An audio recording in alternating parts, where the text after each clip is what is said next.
जनी अवतार तुम्हा धराया करणे उद्धराया जन जड जीवा विठ्ठल विठ्ठल विठ्ठल विठ्ठल विठ्ठल विठ्ठल विठ्ठल विठ्ठल विठ्ठल विठ्ठल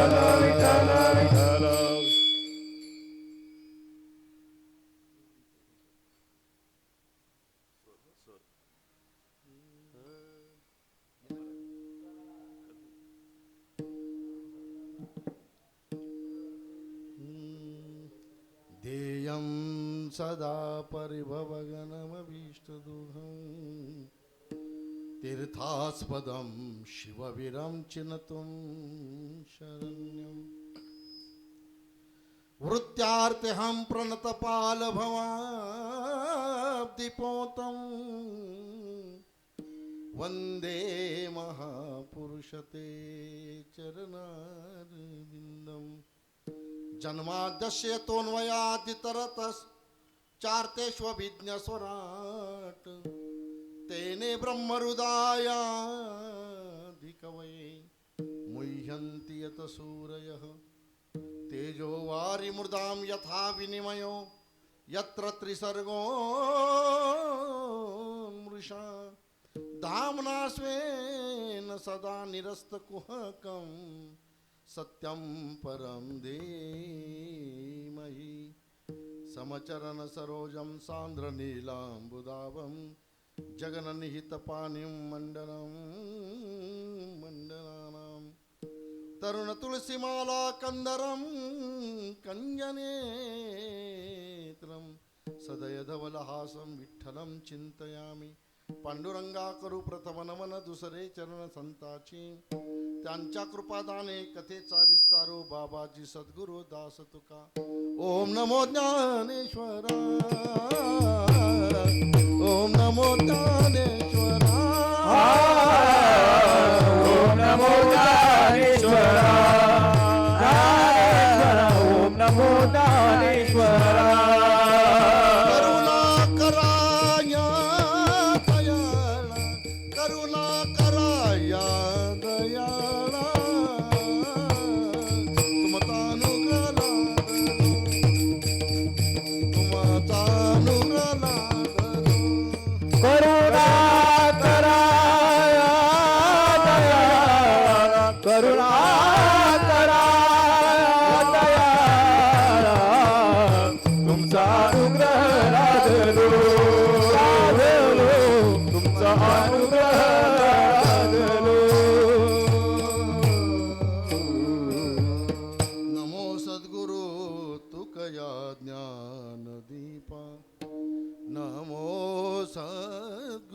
सच्चिदानंद रूपा नमो सद्गुरु भक्त कल्याण मूर्ती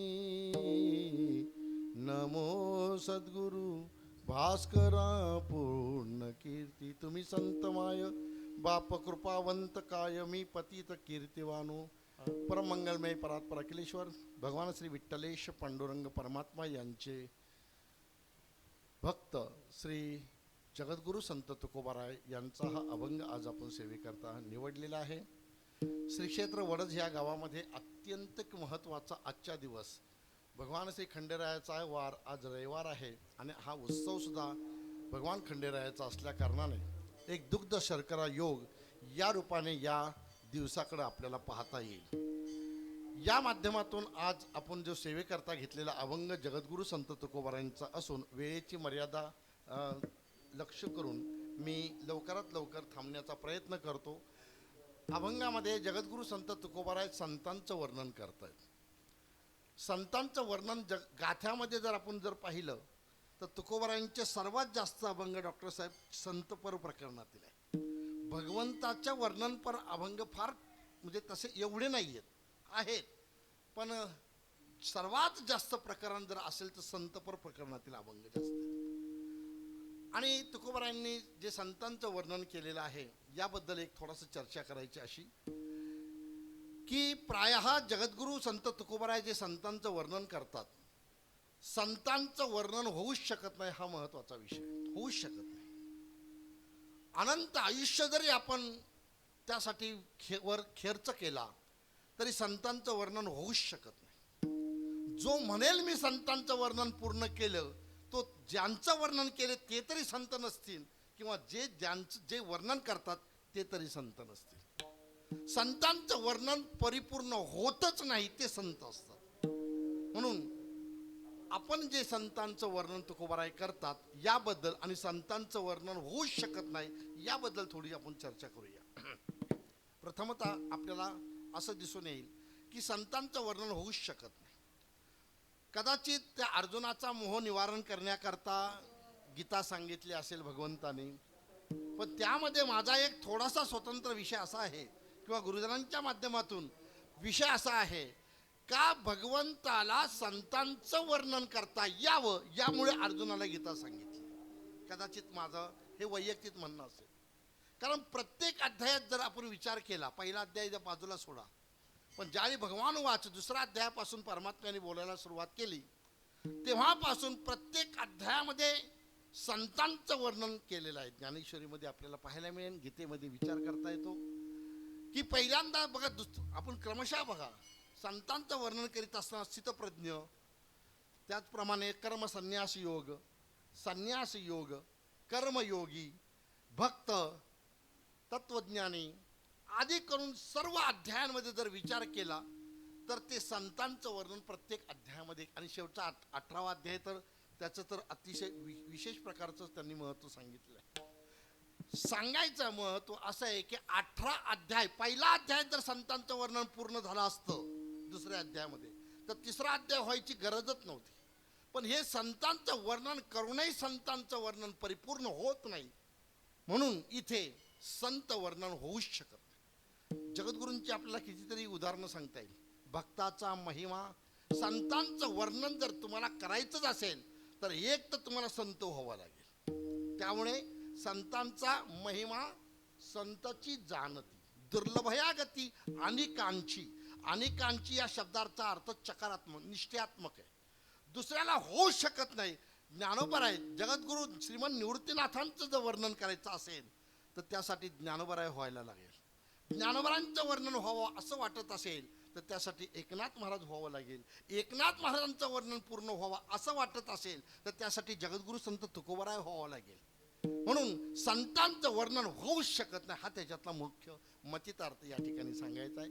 म्हणून संतांचा महिमा फक्त संतच जाणतात. दुर्लभ या गती अनेकांची, अनेकांची दुर्लभ या गती, अशा प्रकारचं त्या ठिकाणी सांगितलेलं आहे. याबद्दल आणखी खुलासा करीत असताना हेही आपल्याला सांगता येईल की संतांचा महिमा अत्यंतिक अवघड आहे. किती अवघड आहे?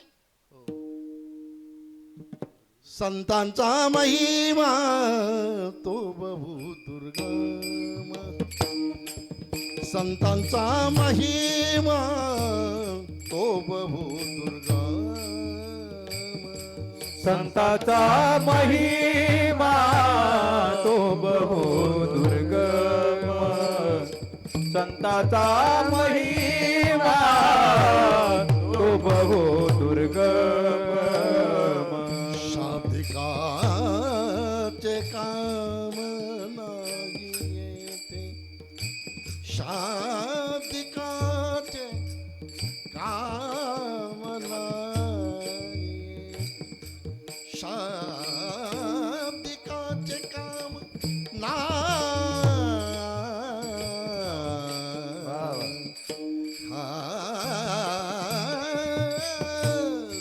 शाब्दिक शाब्दिक काम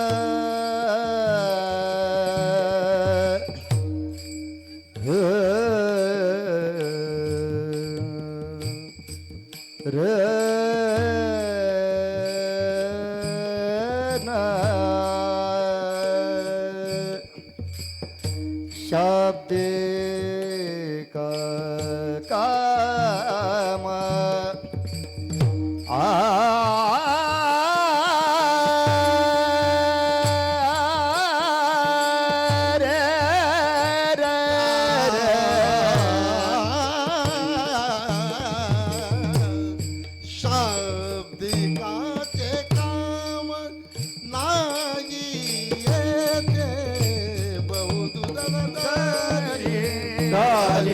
सगाय बहुसुंदर रे झाली मै सगाय.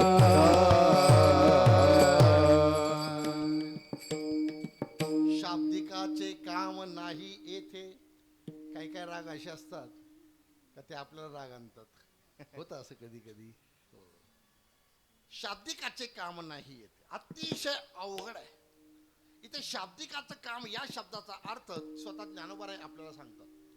शब्द शब्द हे संतांचं वर्णन पूर्ण होऊच शकत शब्दाने संतांचं वर्णन होऊच शकत नाही. कारण ज्ञानोबाराय म्हणतात शब्दाला मर्यादा आहे. शब्दाला मर्यादा आहे. बाप उपयोगी शब्द अत्यंत उपकारक आहे. तुकोबाराय म्हणतात शब्द हा बहुसार उपकारांच्या राशी. शब्द अत्यंतिक उपकार आहे, पण त्याला मर्यादा आहे. परी तो स्मरणदानी प्रसिद्ध. शब्दाची मर्यादा तिथपर्यंत आहे, तो स्मरणदानी प्रसिद्ध. तो फक्त स्मरण करण्यापुरताच तो तिथपर्यंतच आपल्याला सामर्थ्यवान तो शब्द आहे. त्याच्या पुढचं शब्द सामर्थ्य नाही, शब्दाचं सामर्थ्य नाही. याचं एक कारण आहे बघा तुम्ही. आपल्याला जो परिचित पदार्थ आहे त्या पदार्थाचं ज्ञान घेण्याचं सामर्थ्य शब्दाचं आहे. उदाहरणार्थ आता सांगायचं म्हटलं तर रेवडी माहिती आहे ना आपली. रेवडी हा शब्द वापरल्याबरोबर सगळ्यांच्या लक्षात आला की नाही. त्याचा तो आकारमान कशा पद्धतीने बनवतात सगळं लक्षात आलं. रेवडी हा शब्द वापरला.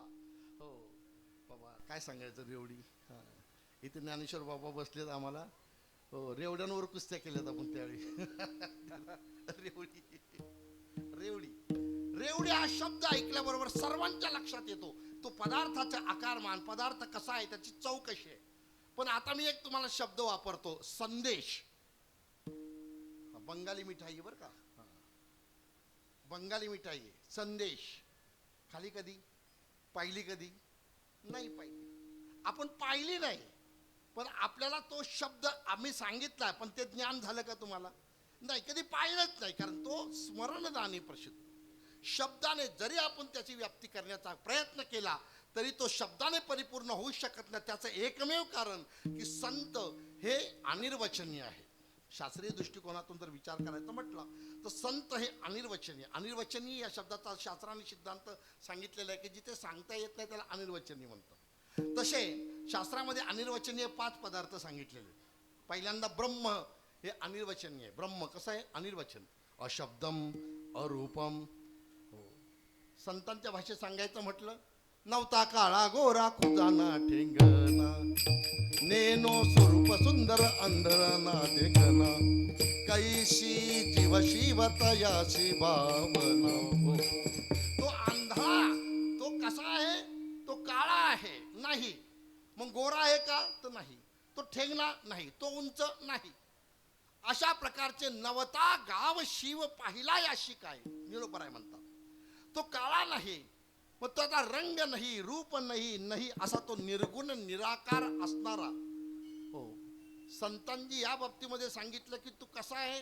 ज्ञानोबाराय उत्तर देतात, सगुण निर्गुण गुणाचे अगुण, सगुण निर्गुण गुणाचे अगुण. ज्ञानोबाराय म्हणतात तो सगुण निर्गुण हे दोन्ही शब्द बाजूला काढा. तो कसा आहे? तो अगुण स्वरूपाने. अगुण स्वरूप. एके ठिकाणी ज्ञानोबाराय म्हणतात, तुझ सगुण मनो की निर्गुण रे. परमात्म्याला शब्दाने वर्णन करता येत नाही, कारण परमात्मा अनिर्वचनीय आहे. ब्रह्म हे अनिर्वचनीय आहे आणि म्हणून ब्रह्माने शब्दाने ब्रह्माचं वर्णन होऊ शकत नाही. म्हणून ज्ञानोबाराय म्हणतात शब्द जाऊ द्या, शब्द तर 3ऱ्या क्रमांकावर, काही शास्त्रज्ञ 2ऱ्या क्रमांकावर म्हणतात, पण कोणाही प्रमाणाशी ओ देई माय ज्ञानोबाराय म्हणतात. तो कुठल्याही प्रमाणाचा विषय नाही. प्रत्यक्ष प्रमाणाचा तर नाहीच नाही, अनुमान प्रमाणाचा नाही, शब्द प्रमाणाचा नाही, उपमेय प्रमाणाचा नाही, अनुपलब्धी प्रमाणाचा विषय तो नाही. म्हणून या 6 प्रमाणाच्या बाहेर असणारा परमात्मा तो प्रभू, तो भगवान ब्रह्मस्वरूप, तो आपल्याला त्याचं वर्णन शब्दाने करूच शकत नाही. म्हणून शब्दाने वर्णन करता येत नाही. अनिर्वचनीय ब्रह्म आहे. म्हणून दुसरे अनिर्वचनीय पदार्थ माया सांगितलेले, जे अनादि असून अंतवान आहे. मायेला अनादि म्हटलेले, अंतवान म्हटलेले, कारण मायेची उत्पत्ती नाही. माया ही स्वतःहून विलक्षण अशा प्रकारे शास्त्राने तिचं वर्णन करता येतं.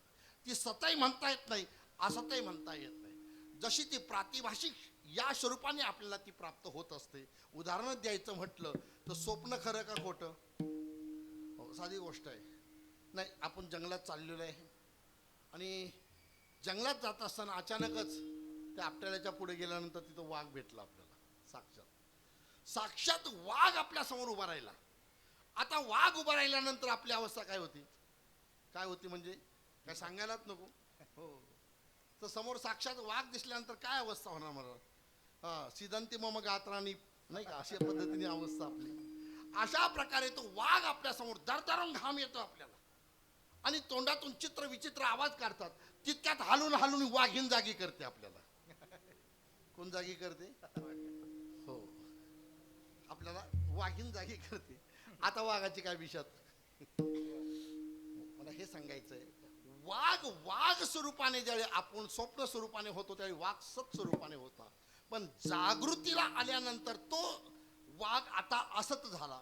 याचा अर्थ असा की प्रातिभाषिक आहे, स्वतःहून विलक्षण आहे, म्हणून तिला शब्दाने तिचं वर्णन करता येत नाही. तिला माया असं म्हटलं जातं. माया ही सदाहून विलक्षण असल्यामुळे ती अनिर्वचनीय असं सांगितलेले. तिसरी अनिर्वचनीय पदार्थ सांगितला तो म्हणजे त्रिपुटी. त्रिपुटी अनिर्वचनीय आहे. म्हणजे कसं का?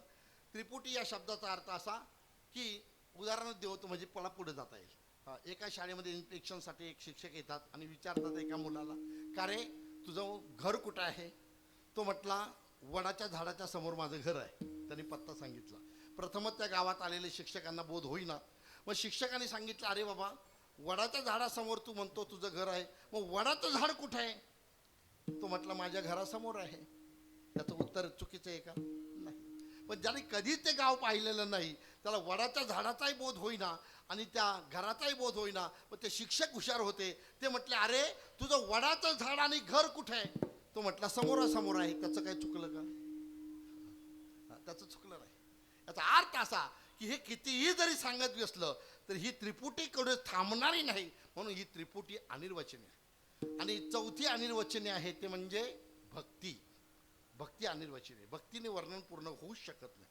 म्हणून भक्तीचं वर्णन करत असताना स्वतः नारद महर्षी म्हणतात की प्रतीक्षेन वर्धमान हा इथे भक्ती ही, जो प्रत्येक क्षणाला जी वाढत जाते. अंगी प्रेमाचे भरते नेघो उतार चढते. अंगी प्रेमाचे भरते नेघो उतार, पण कशी चढते? मला सांगा, आता किती वाजून किती मिनिटं आणि किती सेकंद झाले? खरं सांगा मला. आप्पा, तुमचं काय मत आहे? सांगता? मोबाईल आहे तुमच्याकडं. किती वाजून किती मिनिटं किती सेकंद झाले? जे सेकंद तुम्ही सांगता, मला हेच यायचंय, जे तुम्ही सेकंद आता सांगाल ते खरं आहे का? आता खरं आहे का ते? ज्या क्षणी तुम्ही जे सेकंद आता आपल्याला सांगाल ते सांगच तोपर्यंत दुसरा सेकंद पडला की नाही? म्हणून वर्धमान हा इथं मला सांगायचं असं की ती प्रत्यक्ष वाढत जाते. म्हणून भक्तीचं वर्णन होऊच शकत. प्रत्यक्ष परमात्म्याला सुद्धा भक्तीचं वर्णन करता आलं नाही. म्हणून त्या भक्ताच्या हृदयामध्ये तो मरडून जाय असं सांगितलं. ज्ञानोबा म्हणतात. म्हणून संतांचं भक्तीचं वर्णन करता येत नाही. जसं तसं पाचवा पदार्थ आहे तर संत. संतांचं वर्णन होऊ शकत नाही.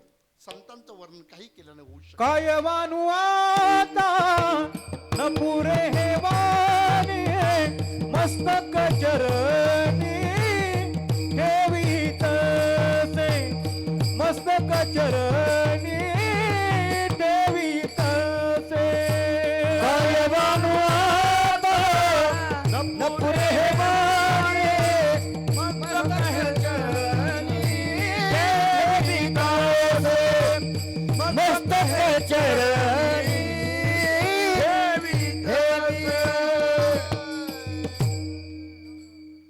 संतांच्या भूमिकेचा जर आपण थोडक्या पद्धतीने विचार केला तर आपली जी सत्ता आणि संतांची सत्ता ही वेगळी आहे. आपण ज्या सत्तेमध्ये आहेत आणि संत ज्या सत्तेमध्ये आहेत त्यामध्ये फरक आहे.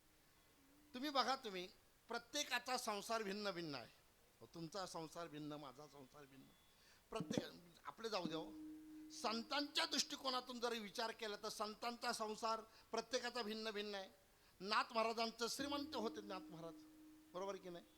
तद्वत त्याप्रमाणे जर आपण जगद्गुरूंच्या बाबतीत विचार केला तर जगद्गुरू म्हणतात ते जाऊ पुरती भिके कुत्री घरे राखती, ही जगद्गुरूंच्या संसाराची स्थिती. संतांच्या सुद्धा सगळ्या संसाराच्या भूमिकेतून जर विचार केला तर प्रत्येक संतांची संसारिक स्थिती भिन्न भिन्न दिसून येते.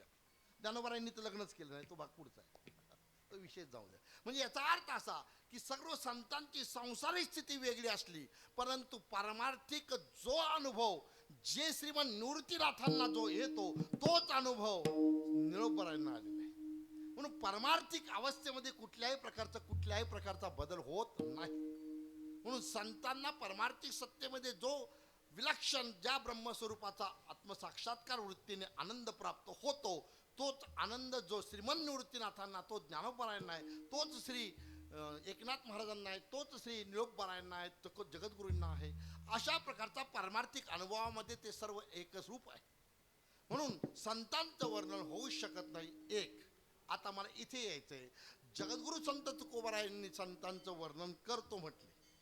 तुकोबाराय ते एवढं नाही म्हटले, खरंच आमचा जन्म यासाठीच झालाय. कशासाठी? आम्ही वैकुंठवासी, आम्ही वैकुंठवासी,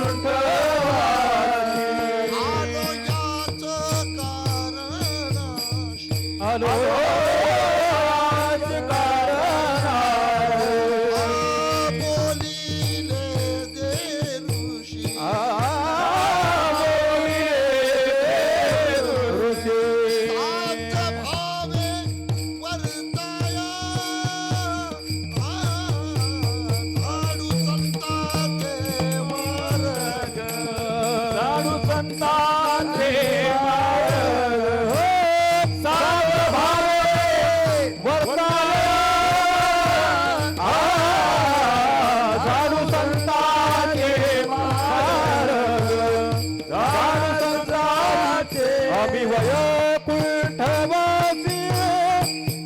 आलो याच कारणाशी, बोलिले दे ऋषी, सात भावे वर्ताया, आम्ही वैकुंठवासी, आलो याची कारणासी, बोलिले सात भावे वर्ताया. हरिभक्त परायण ढवळे महाराज हो, मृदुंगाचा एक नाद वेगळा आपण देतात, खूप बरं वाटतं, अगदी छान वाटतं. एवढा आवाज पाहिजे तसा मिळत नसून सुद्धा इतके गोडवा आहे, हे फार आनंद वाटतंय आदरणीय महाराजांचं. वा वा वा वा, आता जमलं, बस एवढंच बाकी होतं आपलं. विठ्ठल विठ्ठल विठ्ठल विठ्ठल विठ्ठल विठ्ठल विठ्ठल. वारकरी संप्रदायाची अधोगती काय असावी याच्यापेक्षा. हो आता बस असो. झाडू संता साच भावे वर्ताया, मला इथे यायचं. तुकोबराय म्हणतात की आम्हाला जे पूर्वसूर्यांनी जे सांगितलेलं आहे ते सांगण्याकरता साच भावे वर्ताया, सांगण्याकरता आम्ही आलेलो आहे. एकीकडं तुकोबराय म्हणतात सांगण्याकरता आलेलो आहे आणि एकीकडं संतांचं वर्णन होऊ शकत नाही. असा जर निर्वाळा असेल तर मग यामध्ये तुकोबराय संतांचं वर्णन करतात, संतांचं वर्णन होऊ शकत नाही. या द्विधा अवस्थेलाच शास्त्राने सांगितले शृंगापत्ती दोष म्हणतात. याला काय म्हणतात? सांगितलं तर पाहिजे पण सांगता येत हो, याला शृंगापत्ती नावाचा दोष सांगितलेला आहे. मी जर तुम्हाला विचारलं, म्हणजे तुम्हाला म्हणजे इथं बसलेलं नाही, एका क्षपुरुषाला मी विचारलं का हो तुम्ही तुमच्या बायकोला दारू पिऊन मारायचं सोडलं का? माझं वाक्य काय? तुमच्या बायकोला दारू पिऊन मारायचं सोडलं का? हो किंवा नाही उत्तर द्या बरं. नेमकं काय उत्तर येईल? सोडलं हो म्हटलं तर पहिलं मारत होता आणि नाही म्हटलं तर अजून मारतो हो. सांगता येत नाही ते, त्याला शृंगापरती दोष म्हटलं जातं. यामुळे शब्द सांगता येत नाही. त्याप्रमाणे आता असा जर ज्यावेळी आला त्यावेळी तुकोबारांनी एक मधला मार्ग सांगितला. मधला मार्ग फार सुंदर मार्ग आहे. तुकोबाराय म्हणतात की आपल्याला वर्णन करता येत नाही, कारण का हो, मग त्यांनी शास्त्रीय आधार आणि अलंकार आधार घेतलेला आहे. व्याकरणाचा आधार घेतलेला आहे. या दोन भूमिकेतून तुकोबारांनी वर्णन करायचं भूमिका राबवली. पहिली गोष्ट अशी का शास्त्रीय आधार जर विचार केला तर जगद्गुरु संत तुकोबारांनी आपल्याला उपमेय प्रमाणाचा आधार घेतलेला आहे. उपमेय प्रमाण याच्यामध्ये या प्रमाणाचा आता मी झोप येण्यासारखा वेदांत सांगणार नाही, कारण वेदांत सांगितलं का झोप येते बरेच वेळेला, तेव्हा मी जास्त नाही पुढं अगदी थोडक्यात सांगतो. सादृश्य दोष, सादृश्यता, जो रानामध्ये गवय पाहिला होता तो गवय कसा आहे हे सांगता येत नव्हतं, पण मी तो विचित्र प्राणी पाहिलेला आहे, तो कसा आहे माहिती नाही, पण तो गाय सदृश्य दिसतो. काय म्हटलं? गाय सदृश्य गवय हा असं त्या ठिकाणी सांगितल्यानंतर तो म्हणतो गायीसारखा दिसतो, पण गायी बैलासारखा दिसतो, पण बैल. अशा प्रकारचा तो गवय नावाचा पदार्थ मी प्राणी पाहिलेला आहे, पण त्याला नेमकं कसा ते सांगता येत नाही. यालाच उपमेय प्रमाणाने सांगायचं असतं की गाय सदृश्य गव हा. थोडक्यात सांगतो तुम्हाला. आपल्या शिवाजीनगरला बसले एस टी मध्ये, 3 जण होते आणि आपटाळ्याला यायचं होतं त्यांना, आणि निघाले ते एस टीतून. आता काय टाइमपास म्हणून त्यांनी पेपर घेतला वाचण्यासाठी. पेपर घेतला आणि पेपरामध्ये मध्ये बातमी बघितली त्यांनी, आपटाळे गावामध्ये वाघांचा सुळसुळाट. त्यांनी ती बातमी वाचली आणि त्याच गावात जायचं होतं. तो एकमेकांना म्हणायला लागले, का रे जायलाच पाहिजे का रे? अरे काय मर्दा चाल. आता तिघही घाबरले होते, पण उसना अवसान आणून ते निघाले गेले. एकदाची दुपारी आपटाळे गावात ती बस थांबली, उतरले. हे उतरल्यानंतर दुपारच्या वेळेला शुकशुकाटच असतो गावामध्ये. सहजासहजी गावामध्ये आपल्याला दिसत नाहीत कोणी, रानांनी कामाला असतात लोक. तो जसा गेला तसंच ते गाव शुकशुकाट दिसल्याबरोबर त्यांनी विचार केला, अरे बापरे इथं तर बघा सगळं शुकशुकाट आहे. पण ज्या घरात जायचं त्या घरी गेले, तिथं दरवाजा वाजवला, त्या माऊलींनी दरवाजा उघडला आणि रामभाऊ आहेत का म्हणून विचारलं. ते म्हणे आता जुंदराला गेलेत, येतील, तोपर्यंत तुम्ही बसा. ते बसले त्या सज्जामध्ये आणि तिला असं वाटलं की पाहुणे आलेले आहेत, आता त्यांच्यासाठी स्वयंपाक करायला पाहिजे. व स्वयंपाक करायच्या दृष्टिकोनातून तिने काय विचार केला की आपल्या घरामध्ये पदार्थ कमी आहेत, दुकानातून काय आणावे लागतात, आता कोण आणेल. म्हणून तिच्या लक्षात आलं की आपला मुलगा शाळेत आहे. शेजारच्या मुलाला सांगितलं, जा माझ्या मुलाला बोलून आण. ते जसं गेलं पळतच गेलं, शाळेमध्ये गेलं. शाळेत सांगितलं, बाळा आई बोलवतं. लात मारून आई आपल्याला शाळेत पाठवणारी आई आज आपल्याला शाळेतून घरी बोलवते. एवढा आनंद बाळ्याला झाला. बाळा दप्तर पाठीवर टाकून पळतच निघाला. जसा बाळ्या घराकडे पळत निघाला त्यांनी पाहिलं या आईची तगमग, आताच बाळ्या येईल, मगच बाळ्या येईल, अजून कसा आला नाही, अजून कसा आला नाही, आईची तगमग. आणि तिच्यात तो बाळ्या त्यांनी बघितलं, पुढच्या दरवाजाला चपला जास्त दिसलं, तो म्हणतो पुढच्या नको, मागच्या दरवाजाने जाऊ. मागच्या दरवाजाने बाळ्याने धाडकनी दरवाजा असा उघडला. तसा उघडल्यानंतर आईला एवढा आनंद झाला, तिने सांगितलं, आला वाघ. आपल्या पुत्रप्रेमाने म्हटला, आला वाघ. एवढा बोलता क्षणी आता यांची काय अवस्था झाली असेल, त्यांना काय वाटलं असेल, सादृश्यता हे मला सांगायचं असो. तेव्हा आपल्याला जगद्गुरु संत तुकोबारायांनी या ठिकाणी एक आपल्याला मध्यबिंदू साधलेला आहे. संतांचं वर्णन होत नाही, पण संतांचं वर्णन करायचं आहे. मग कसं करायचं आहे, तर यासाठी जर समजा आपल्याला दुसऱ्या दृष्टिकोनातून विचार केला, साहित्याच्या दृष्टिकोनातून जर आपण विचार केला, तर साहित्यामध्ये अलंकार आहेत.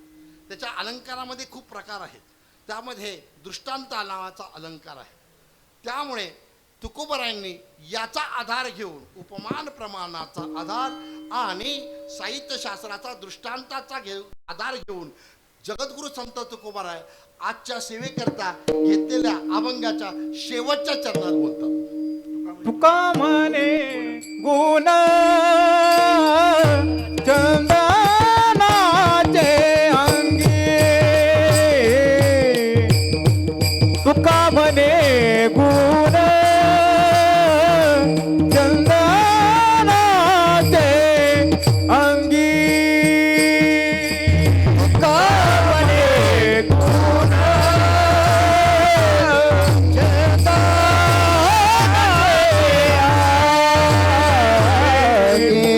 तुका म्हणे गुण चंदनाचे अंगी,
आमचे संदीपजी महाराज वा आपण अत्यंत गोड आणि सुंदर अशा प्रकारची साथ चाललेली आहे. तेव्हा आपल्याला कल्पना आहे श्रीराम महाराजांचं आमचं नेहमीचं आळंदीमध्ये वास्तव्य असतं. मला काय पाहिजे ते त्यांना माहिती आहे आणि त्यांच्याकडे जे काय ते मला कल्पना आहे. त्यामुळे आनंद आहे, एकदम छान वाटलं.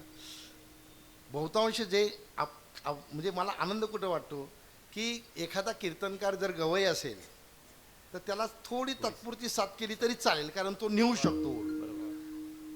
आणि एखादा असुर नाही म्हणतायत, कीर्तनकारला असुर कसं म्हणून, म्हणजे एखाद्याला जर तालसुराचं जर ज्ञान कमी असेल तर त्याला सर्वजण आपण बरोबर साथ करून आपण पुढे नेऊ शकतात. पण आता काय झालंय की सब घोडे 12%. म्हणजे तो कितीही गवई कीर्तनकार जरी असला तरी आपलं घोडं पुढं रेमटवायचं असं काही नाही, छंद लागलेला आहे. असो, तेव्हा तुकोबारायांनी सांगितलं की संतांचं वर्णन होऊ शकत नाही. मग संत कशासारखे आहेत? संत कशासारखे आहेत की उपमान प्रमाण कशासारखे संत आहेत? तर संत हे चंदनासारखे आहेत, तुकोबारायांनी सांगितलं. पण एवढ्यावरून थांबले नाही तुकोबाराय. चंदनासारखे असे शब्द वापरले नाही, कारण चंदनाच्या ठिकाणी दोष आहेत. चंदनाच्या झाडाला सापाचा विळखा असतो, दुर्गम ठिकाणी ते प्राप्त होत असतात. म्हणून चंदनम न वने वने सांगितलेलं आहे. म्हणून चंदन दुरापास्त आहे आणि जर चंदन कदाचित मिळालं तर म्हणतात त्याला सापाचे वेटोळे असतात. तसं चंदनाचं नाही त्या ठिकाणी सांगितलं. चंदनाचे गुण, तुका म्हणे गुण चंदनाच्या अंगी, चंदनाच्या अंगामध्ये जे गुण आहेत ते संत असं सांगितलेलं. मग चंदनाच्या ठिकाणी असं आहे, गुणत्व आणि व्यक्तित्व हे दोन भाग आहेत. व्यक्तीच्या ठिकाणी गुणत्व नावाचा असतो, पण गुणामध्ये निर्दोषता असते. गुणामध्ये व्यक्तीमध्ये दोष असतो पण गुणामध्ये निर्दोष असतो. उदाहरण द्यायचं म्हटलं, अतिशय हुबेहूब चित्रकार करतो, फार सुंदर चित्रकार करणार आहे, चित्रकार आहे तो, पण दारू पितो.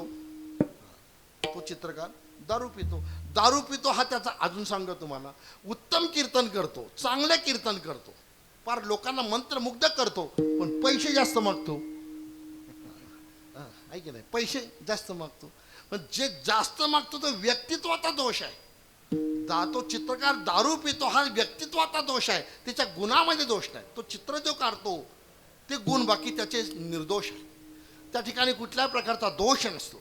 म्हणून या ठिकाणी तुकोबारायांनी संतांचं वर्णन चंदनासारखं न म्हणता चंदनाच्या गुणासारखे म्हटले. तुका म्हणे गुण चंदनाचे अंगी तैसे तुम्ही जगी संत जन.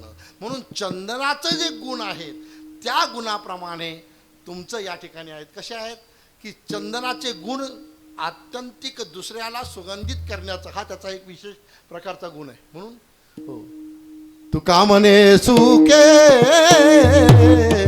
पराविया सुके, तुका म्हणे सुके पराविया सुके, तुका म्हणे सुखे पराविया सुखे, तुका म्हणे सुखे पराविया सुखे. अमृत हे मुख स्रवत सो, अमृत हे मुख स्रवत सो, अमृत हे मुख स्रवत सो, कायवानु आता न पुरे वाणी, कायवानु आता न पुरे वाणी. अमृत हे मुखे स्रवत सो, अमृत हे मुखे स्रवत सो, अमृत हे मुखे स्रवत सो, कायवानु आता नपुरे वाणी, कायवानु आता नपुरे वाणी.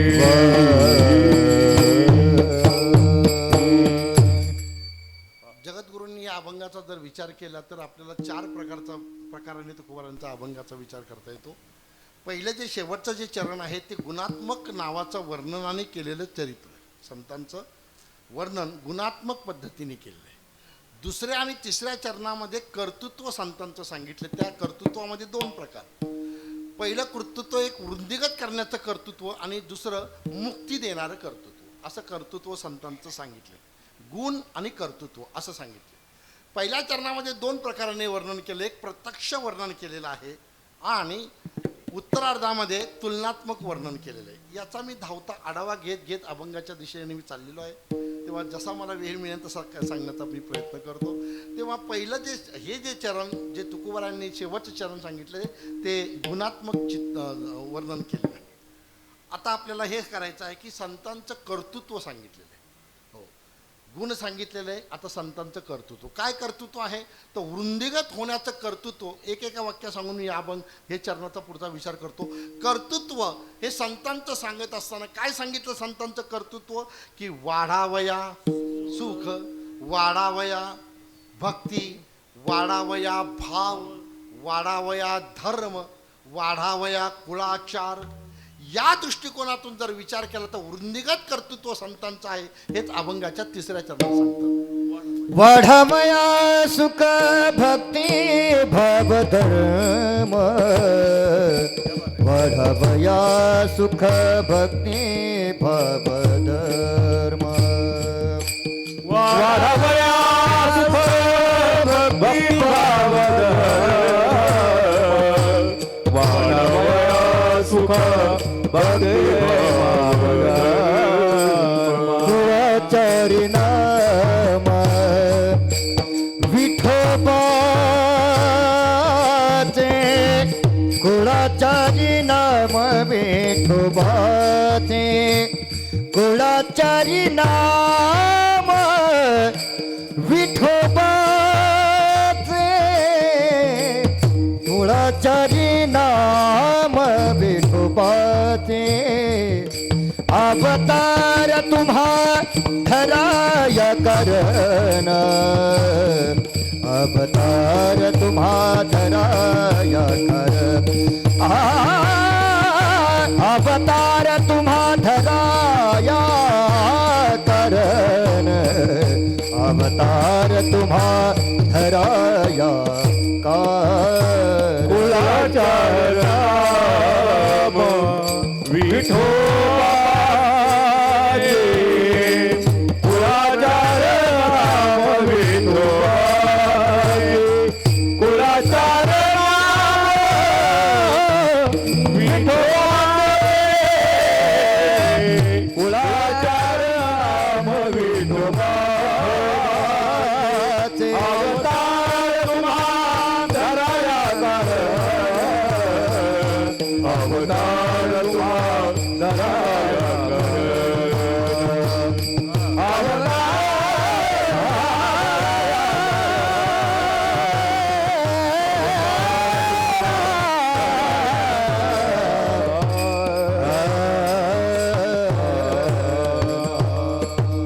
संतांनी संपूर्ण जगतामध्ये आनंदाचे आवारू मांडू जगा.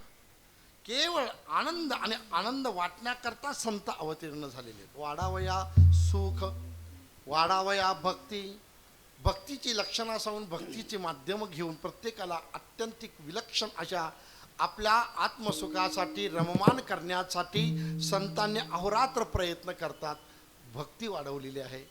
आणि फार काय सांगावं की आपले जे कुळाचार आहेत या कुळाचाराचा एक आचरण स्वभाव आपल्या ठिकाणी त्यांनी समृद्ध करून ठेवलेला आहे. हे संतांचं मोठं वैभव आहे आपल्याला.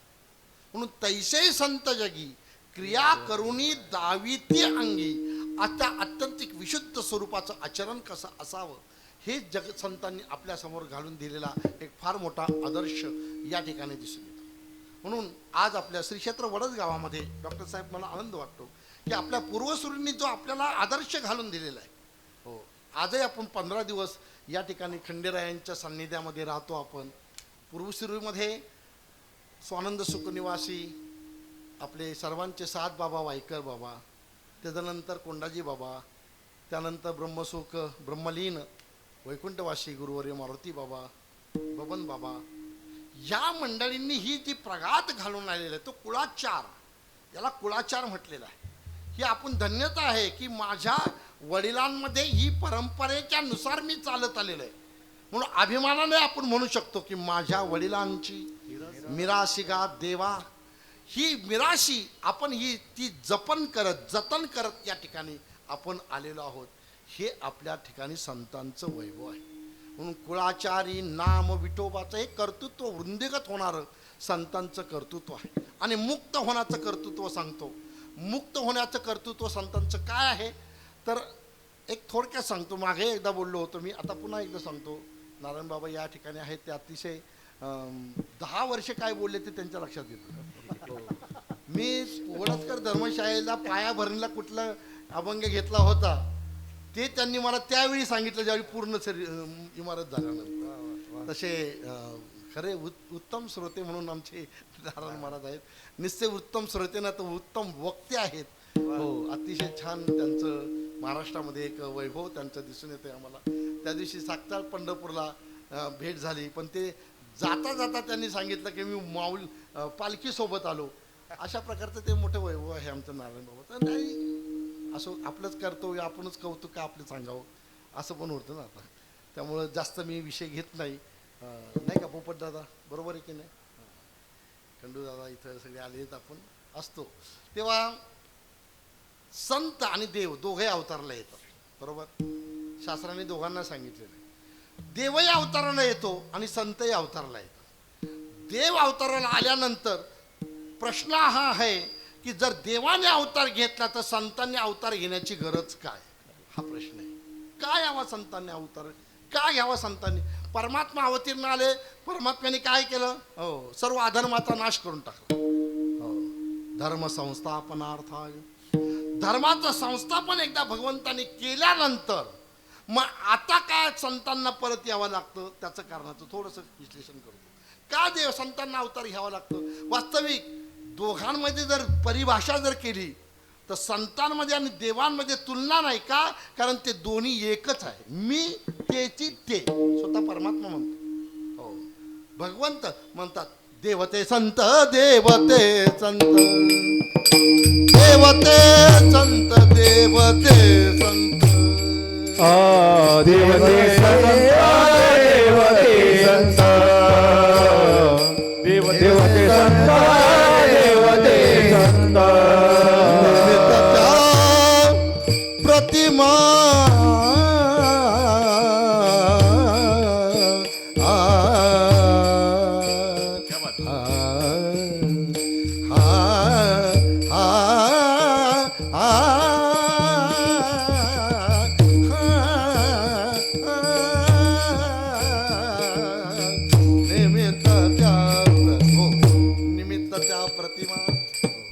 शेवटी 8:30 सांगितलं. निमित्त त्या प्रतिमा देवाचं आणि संतांचं एक रूप आहे.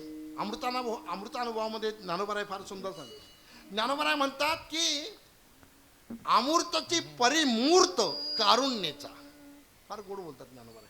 ज्ञानोबराय म्हणतात की त्या अमूर्त असणाऱ्या परमात्म्याला, त्या ब्रह्माला ज्यावेळी कारुण्यता प्राप्त होते तेच पण ज्ञानोबराय आहेत. त्याच परमात्म्याला ज्यावेळी कारुण्यता प्राप्त होते तेच जगद्गुरु संत तुकोबाराय. आणि म्हणून आपल्याला सांगितलंच आहे नाही का? हो, अवतार पांडुरंग नाम ठेविले ज्ञानी, अवतार पांडुरंग नाव ठेविले तुकिता तुलनेशी ब्रह्म तुकाशी आले, तुका विष्णू नाही दुजा. संत आणि परमात्मा हे एकच आहे, पण परमात्मा परमात्मा स्वरूपाने अवतार धारण करतो आणि संत संत रूपाने, तोच परमात्मा संत रूपाने अवतार धारण करतो. का करतो त्याचं कारण सांगतो. भगवंत ज्यावेळी अवतारला येतो त्यावेळी त्याला बंधनं असतात. अवताराला बंधन आहेत भगवंताला. काय बंधन आहे? त्यानेच घालून दिलेलं आहे. तो म्हणतो की परित्राणाय साधूनाम विनाशायचं दुष्कृताम. सरळ आहे. भगवंत काय करतो? साधूचं रक्षण करतो आणि दुष्टांचा नाश करतो. बरोबर की नाही? ही गोष्ट बरोबर आहे? ही बरोबर आहे काका आप्पा? ही गोष्ट बरोबर आहे? मग जर भगवंत दुष्टांचा नायनाट करतो आणि साधूंचं संरक्षण करतो, तर मला आपल्याला विचारायचंय, आपल्याला आपण दुष्ट आहोत का? काय तुमचं मत आहे? दुष्ट आहेत का आपण? जर दुष्ट असतो तर इथं आलो असतो का? आपण दुष्ट? तुम्हाला दुष्ट म्हणणे आहेत का? मी इतका दुष्ट नाही. दुष्ट नाहीत आपण. दुष्ट नाहीत. मग संत आहेत का आपण? जर दुष्ट नाही मग आपण संत आहेत का? हात वरती करा बरं, मी संत आहे. आणि जो वरती करतो तो संत आहे का? संत नाही. आपण जरी दुष्ट जरी नसलो तरी आपण संत सुद्धा नाही. बघा, बहुतेकांचे आधार कार्ड खरी आहेत का? आपण संत सुद्धा नाहीत, दुष्टही नाहीत आणि संतही नाहीत. मग आपण दुष्टही नाहीत, आपण संत नाही, मग आपण कोण आहेत? मग आपल्यासाठी संत येतात दुसऱ्या चरणामध्ये. अवतार तो धराया करण, अवतार तो धराया करण, अवतार तो धराया करण, अवतार तो धराया करण, अवतार तुम्हारा धराया करण, अवतार तुम्हारा धराया करण, अवतार तुम्हारा धराया करण, अवतार तुम्हारा धराया करण. उद्धराय जन जड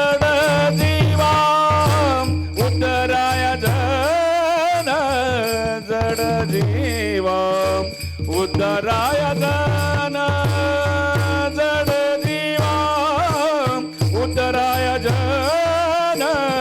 जड जीवा, अवतार तो धराया करण, अवतार तो धराया करण, अवतार तो धराया करण, अवतार तो धराया करण.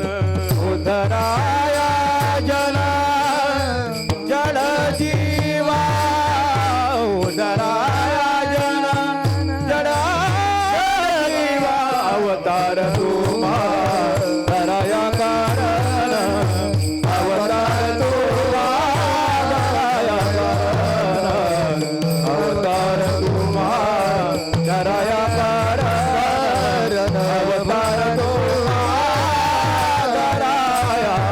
अवतार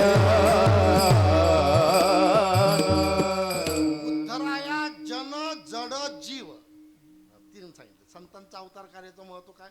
उद्धराया जन, उद्धराया जड आणि उद्धराया जीव. एका वाक्यात सांगतो. ज्ञानोपरायांनी हरिपाठ, अमृतानुभव, ज्ञानेश्वरी, जगद्गुरूंनी आपल्याला गाथा हे आपल्याला उद्धार करण्याकरता, जनांचा, तुम्ही आपण जन आहोत, आपल्या जनांचा उद्धार करण्याकरता हरिपाठादी ग्रंथ आपल्या समोर उभे ठेवले. हे ग्रंथ नव्हे, ज्ञानेश्वरी हा ग्रंथ नाही. म्हणजे काय? ज्ञानेश्वरी ग्रंथ नाही असं म्हणायचं नाही, तर ज्ञानेश्वरीच्या प्रत्येक अक्षरामध्ये श्री ज्ञानोबारांचं विग्रह स्वरूप आहे.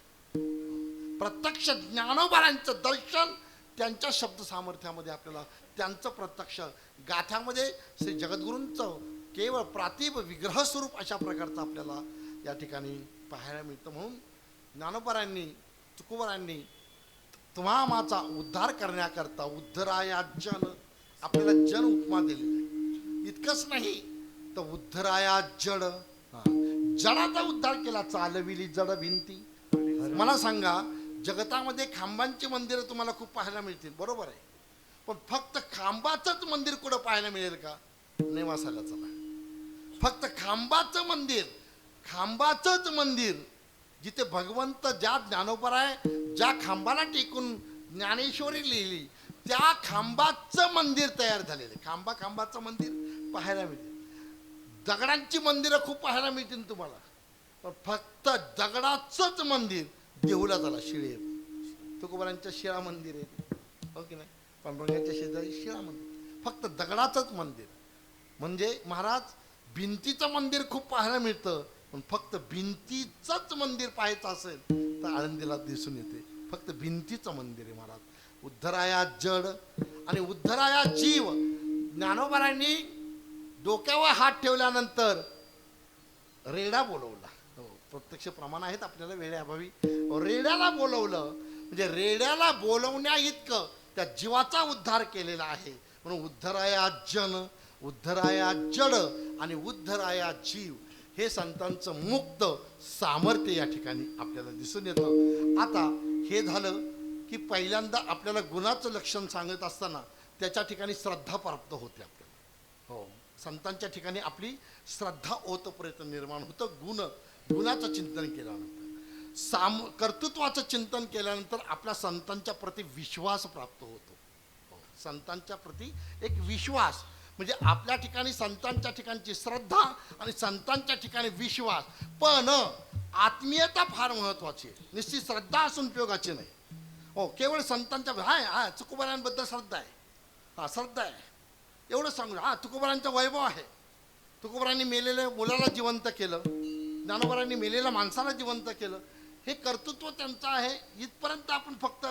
पण निश्चित श्रद्धा असून उपयोगाचं नाही, नुसता विश्वास असून उपयोगाचा नाही, तर त्या ठिकाणी आपल्या आत्मीयता पाहिजे. म्हणून आत्मीयता प्राप्त होण्याकरता जगद्गुरु संत तुकोबारांनी अभंगाच्या पहिल्या चरणामध्ये सांगितले, तुम्ही संत माय पाप कृपावंत, तुम्ही संत माय पाप कृपावंत, तुम्ही संत माय पाप कृपावंत, तुम्ही संत पाप कृपावंत, तुम्ही संत माय पाप कृपावंत, तुम्ही संत माय पाप कृपावंत, तुम्ही संत माय बाप कृपावंत, तुम्ही संत बाप कृपावंत, कायमी पतित कीर्तिमान, कायमी पतित कीर्तिमान, अवतार तुम धराया करण, अवतार तुम्हा धराया कर, कायमी पतित कीर्तिवानु, कायमी पतित अवतार तुम्हा धराया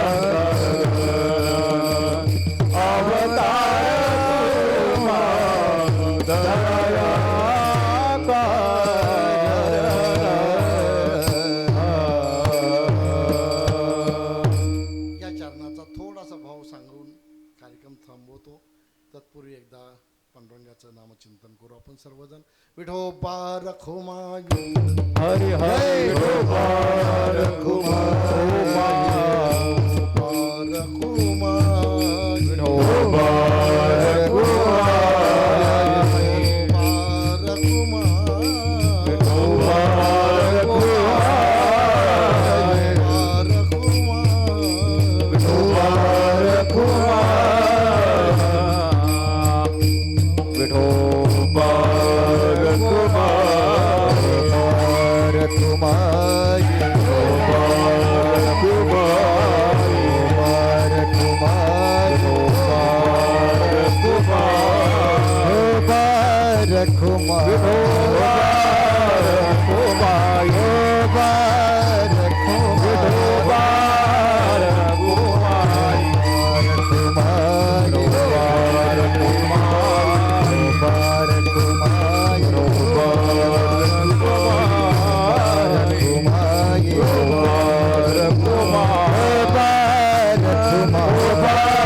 संतमाय बाप कृपावंत कायमी पतित कीर्तिवाणू.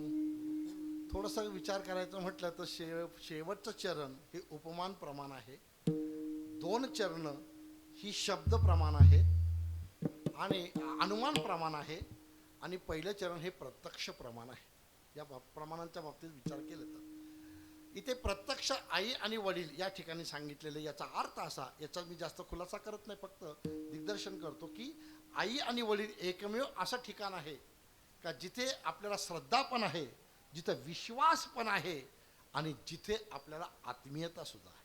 या तिन्ही गोष्टी एकत्र येण्याचं एकमेव ठिकाण म्हणजे आई बाप आहे. म्हणून संतांना आई आणि बाप म्हटलेले आहेत संतांनी आपल्या. ज्ञानोबारायांनी तर श्री नामदेवरायांनी तर ज्ञानोबारायांना बाप म्हटलेले आहे. हो, नामा म्हणे आता लोपला दिनकर, बाप ज्ञानेश्वर समाधीचा, बाप ज्ञानेश्वर समाधी. म्हणून बाप हे शब्द ज्ञानोबारायांना. इतकंच काही तर नाथ महाराज, ज्ञानराज माझी योग्यांची माऊली, किंवा ज्ञानराज माझी योग्यांची माऊली. ज्ञानोबारायांना माऊली म्हणते, ज्ञानोबारायांना बाप सुद्धा म्हटले. इतकंच काही, अहो ज्ञानोबाराय ज्यांना आई म्हणतात, आईता पासून ही काढी ती, ही तर देहुनी वाढविती, नाही श्रुती परोती माऊली या जीवा. ज्ञानोबाराच्या श्रुतीला माऊली म्हणतात. काय म्हणतात? श्रुती म्हणजे वेद.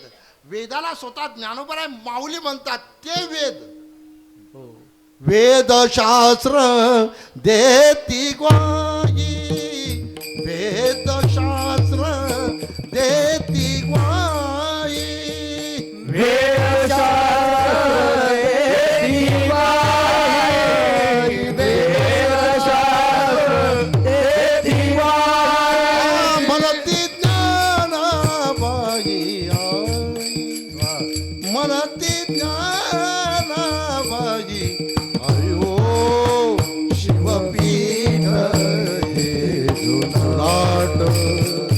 शिवपीठ हे जुनाट.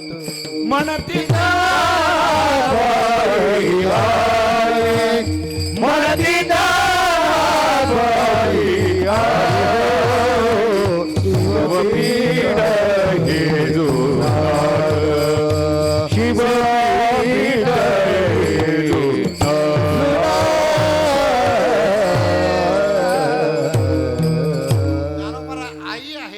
हे बाप सुद्धा आहे. त्याच वेदशास्त्र देती ग्वाही म्हणती ज्ञानाबाई आहे. ते वेद ज्ञानोबारायांना आई उपमा देतात, असं ज्ञानोबारा. हे झालं. आता मी 4था भाग सांगितला होता की तुलनात्मक वर्णन, याबद्दल थोडी चर्चा करतो आणि मी थांबतो. तुलनात्मक वर्णन, जगद्गुरु संत तुकोबाराय अभंगाच्या उत्तरार्धामध्ये म्हणतात की तुम्ही संत माय बाप कृपावंत कायमी पतित कीर्तिवान. याबद्दल थोडीशी चर्चा करायची. कायमी पतित, पतित हा शब्द तुकोबारायांनी स्वतःकडे घेतलेला आहे. तुकोबाराय म्हणतात मी पतित आहे आणि मी पतित, त्यांची कीर्ती काय वाणू. मी पतित, त्यांची कीर्ती काय वाणू. आता तुकोबाराय पतित होते का? कारण तुकोबाराय म्हणतात की मला ज्यांनी पाहिलं ते म्हणतात मी भाग्य मी तुका देखील. तुकोबारायांना पाहिल्यानंतर तो भाग्यवान होईल, अशा प्रकारचं तुकोबारायांचं ऐश्वर्य. तेव्हा तुकोबारायांच्या भूमिकेतून जर विचार केला तर तुकोबाराय हो या संपूर्ण जगताच्या ठिकाणी असणाऱ्या सर्वस्व परित्याग केलेले जगद्गुरु तुकोबाराय आपल्याला पाहतात, जे केवळ तन्मय स्वरूपाला प्राप्त झालेले जगद्गुरु संत तुकोबाराय. अनुरणया थोकडा तुका आकाशाये वडा. म्हणून जगद्गुरु संत तुकोबारायांच्या बाबतीत विचार करायचं म्हटलं तर केवढे मोठे तुकोबाराय, केवढे मोठे तुकोबाराय. आणि ते तुकोबाराय स्वतःला पतित म्हणतात. पतित पतित पतित मी तव त्रिवाचा पतित. ते स्वतः तुकोबारायांना पतित, स्वतःला ते पतितत्व अशा प्रकारचं दोष देतात. आणि का? त्याचं कारण तुलना. तुलना म्हणजे काय की तुकोबरायांना पाहिल्यानंतर एवढे तुकोबराय मोठे आहे, किती तुका आकाशा एवढा, एवढे मोठे तुकोबराय आहेत. आणि ते तुकोबराय संतांचं वर्णन करीत असताना स्वतःला पतित म्हणतात. ते संत किती मोठे असतील, त्याच्यातून हे संत किती मोठे असतील, हा एक भाग. आणि दुसरा भाग असा आहे का तुकोबराय म्हणतात की मी वानलं म्हणजे शब्दाने त्यांचं वर्णन केलेलं आहे. हा माझ्याकडून एक दोष घडलेला आहे. जसा तुकोबराय हा दोष व्यक्त करतात, तसे श्रीमंत निवृत्तीनाथांचं वर्णन करीत असताना ज्ञानोबरायांनी सुद्धा हा दोष म्हटलेला आहे. ज्ञानोबराय म्हणतात की का 15.5 रजत वर्णे तैशीची स्तुतीची बोलणी.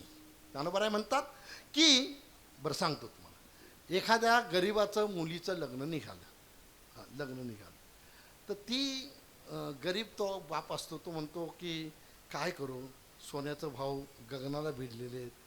आजच्या अर्थसंकल्पाने थोडासा दिलासा दिलाय, पण शेवटी गगनालाच भिडलेले आहेत. काय करू, लेकीचं लग्न करायचंय, पार्टी तर 3-4 तोळे तरी टाकावं लागतीलच की नाही, तिला करू काय, माझ्याकडे काहीच नाही आता. मग एका मित्राने त्याला सल्ला दिला, तुझ्याकडे चांदी आहे का, म्हणे आहे, ती महाग झाली पण आहे माझ्याकडे चांदी. मग एक काम कर, काय कर, त्या चांदीला सोन्याच्या मुलामध्ये आणि उरकून टाक, लग्न नंतर बघता येईल. त्यांनी त्याप्रमाणे त्यांनी केलं आणि लग्न धामधूममध्ये पूर्ण झालं. लग्न झालं, आनंद झाला, सर्व काय झालं. आता मला उत्तर असं द्यायचं आहे, त्या चांदीला सोन्याच्या मुलामध्ये दिलेलं आहे. महत्व कोणाचं वाढलं, वा वा, कोणाचं वाढलं, चांदीचं महत्व. कारण त्या चांदीला सोन्याचा मुलामा दिला, परिणाम त्या चांदीचं महत्व वाढलेलं आहे. पण ज्ञानोबराय म्हणतात की का 15.5 रजत वर्णे, मी काय केलंय, त्या सोन्याला चांदीचा मुलामा लावलाय. आता काय झालं, सोन्याला मी चांदीचा मुलामा लावला, परिणाम काय झालं, आता त्या सोन्याचं महत्व कमी झालं. बरोबर की नाही. हा, जर चांदीला जर सोन्याचा मुलामा दिला असता तर चांदीचं महत्व वाढलं असतं. पण मी त्या सोन्याला चांदीचा मुलामा दिला, आता त्या सोन्याचं महत्व मी कमी केलं. संत शब्दाने वर्णन करू शकत नाही आणि मी ते शब्दाने वर्णन करण्याचा प्रयत्न केला, हाच माझा दोष झालेला आहे. यालाच म्हणतात की तुलनात्मक. अजून एक सांगतो. हां, काय करावं, माझी बायको पण इथे हो, ती पण आली. आता तिच्याशिवाय मला हे अभंग पूर्त करता येत नाही, म्हणजे तिच्याशिवाय नाही, हे उदाहरण सांगितल्याशिवाय. पण ती समोर असल्यामुळे ते सांगता येत नाही, मला परत घरी जायचंय. हा पण विषय मोठा अवघड झालेला आहे. तरी पण असं द्या, मी धाडस करून सांगतो, पुढे काय होईल ते विजूशेट तुमच्याकडे सोपवतो. पुरणपोळ्या केल्या तिने, अप्रतिम पुरणपोळ्या केल्या. तिला असं वाटलं की कधी नव्हते आपल्या, आज पुरणपोळ्याचा दिवस खाल्ले का आपल्याला, आज पुरणपोळ्या खाल्ल्या.